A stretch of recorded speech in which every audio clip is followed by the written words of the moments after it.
Assalamualaikum warahmatullahi wabarakatuh. Nama saya Muhammad Amirul Hakimi bin Samsul Sahri daripada kumpulan 1 selaku wakil. Bersama rakan saya akan membentangkan tajuk kajian kumpulan kami iaitu makhraj huruf dan sifat-sifat huruf. Jadi yang pertamanya sekali iaitu makhraj huruf. Apa yang dimaksudkan makhraj huruf dari sudut bahasa dan istilah? Dari sudut bahasa, makhraj huruf bermaksud tempat keluar huruf, manakala dari sudut istilah pula iaitu tempat keluar huruf-huruf hijaiyah yang dapat membezakan huruf di antara satu sama lain. Secara umumnya, makhraj huruf dipecahkan kepada 5 bahagian yang utama, iaitu al-halq, al-khayshum, al-lisan, al-syafatain dan al-jawf. Untuk lebih lanjut, kita pergi yang pertama, iaitu makhraj al-halq.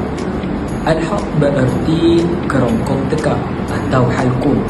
Terdapat 6 huruf kesemuanya yang keluar daripada makhraj ini, iaitu yang pertama huruf hamzah, ha, kha, ha, ain dan ghain.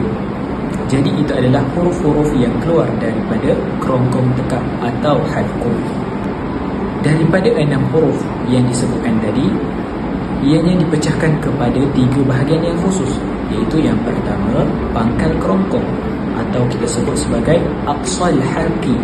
Huruf yang terlibat iaitu hamzah dan ha. Contoh bacaan yu'minuna, asy-syahr. Itu yang pertama. Yang kedua iaitu tengah kerongkong atau wasful halqi. Huruf yang terlibat iaitu huruf ain dan huruf ha.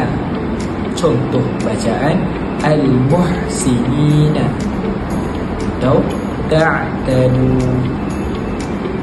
Yang ketiga iaitu hujung kerongkong atau adnal halqi. Huruf yang terlibat iaitu huruf ghain dan huruf kha. Contoh bacaan wa akhriju, wastaghfiru. Jadi itu adalah bahagian-bahagian makhraj al-halq. Makhraj yang kedua adalah asy-syafatain, bererti 2 bibir mulut. Huruf-huruf yang keluar dari asy-syafatain ialah fa, waw, mim dan ba. Cara menyebut keempat-empat huruf asy-syafatain adalah: yang pertama huruf fa, hujung gigi ditekan secara lembut ke bibir bawah dan ada sedikit rongga di antaranya. Contoh fa. Yang kedua huruf waw, bibir atas dan bawah dibulatkan. Contoh waw. Dan yang ketiga iaitu huruf ba, kedua bibir ditemukan dengan sedikit tekanan. Contoh ba.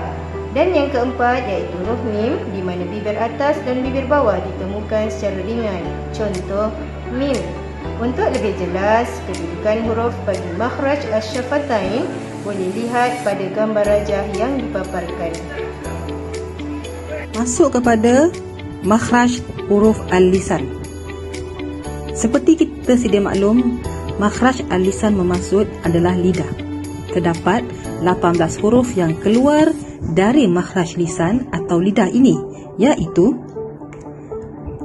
sad, dad, ta, za, qaf, kaf, ya, jim, lam, nun, ro, ta, dal, tha, zal dan sin.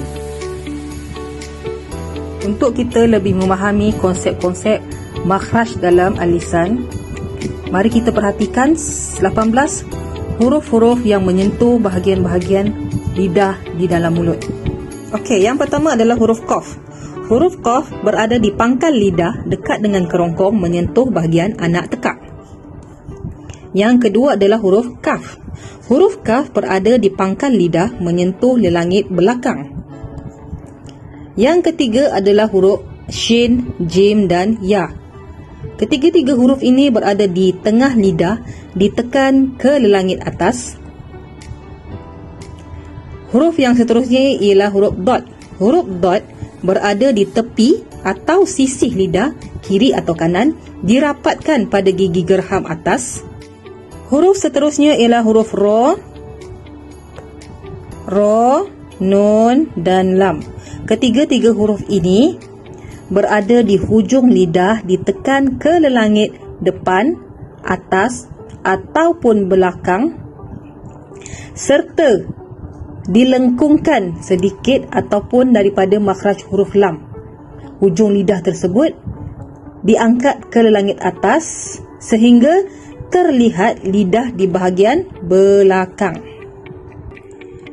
Seterusnya adalah huruf Ta, Dal dan To. Ta, Dal dan To berada di hujung lidah, ditekan ke pangkal gigi depan bahagian atas. Huruf yang seterusnya ialah Tha, Zal dan Dho. Ketiga-tiga huruf ini berada di hujung lidah, dikeluarkan sedikit dan ditekan di hujung gigi depan bahagian atas.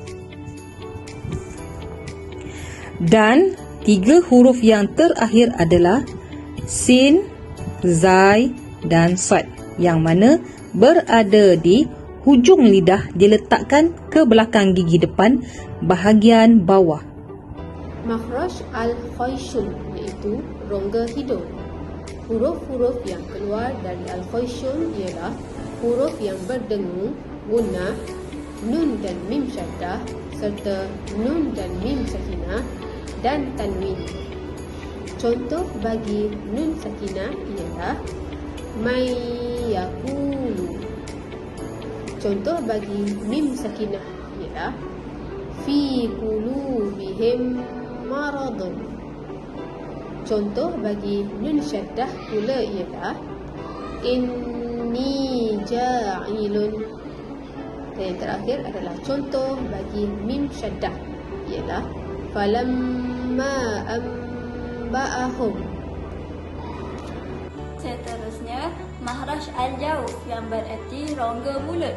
Bagi makhraj huruf ini, ia merupakan makhraj khusus untuk huruf-huruf mad yang dikeluarkan melalui rongga mulut.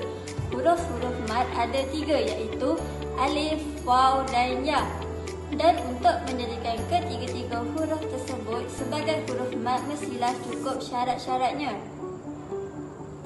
Seterusnya, cara bacaan al-jauf yang pertama adalah alif dan sebelumnya ada huruf yang di fathah, yakni baris atas. Contohnya, malagawa. Okey, ulang sekali. Malagawa.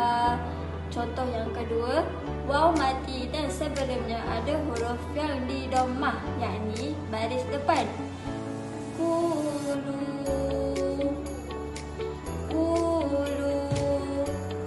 Seterusnya yang ketiga, ya mati dan sebelumnya ada huruf yang di kasrah, yakni baris bawah.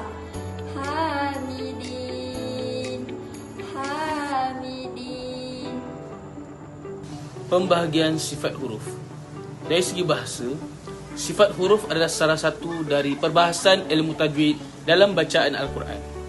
Dari segi istilah pula, ilmu tajwid bererti ciri yang menjelaskan perihal sesuatu huruf. Melalui ciri-ciri huruf, seseorang itu akan dapat membezakan sesuatu huruf itu dengan keadaan-keadaan sebutannya, seperti ciri huruf yang tertahan, berdesing, melantun dan seumpamanya. Faedah memahami sifat huruf. Pertama, sebagai pelengkap kepada makhraj. Kedua, dapat membezakan lafaz sebutan bagi huruf yang makhrajnya sama.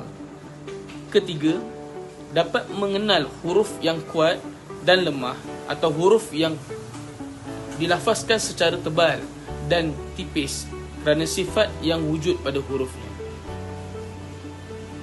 Keempat, sifat huruf juga membantu memperkemaskan ketepatan sebutan suatu huruf supaya dapat dilafazkan dengan betul. Dan last sekali, kelima, terutamanya bagi huruf yang hampir sama sebutannya seperti huruf ha, ha dan sin, tha. Seterusnya kita pergi pada pembahagian sifat huruf. Sifat huruf ada dua, iaitu sifat zatiyah, yakni dasar, dan sifat ardiyah, yakni penyesuaian. Baik, di bawah sifat zatiyah ada sifat lawanannya, iaitu hams lawannya jar. Hams bermaksud sembunyi, hams bermaksud sembunyi, jar bermaksud nyata. Sifat ardiyah yakni penyesuaian atau sifat tunggal. Yang pertama as-safir yakni bersiul. Yang kedua qalqalah yakni pantulan ataupun dentuman. Yang ketiga al-lin yakni melembut atau lunak.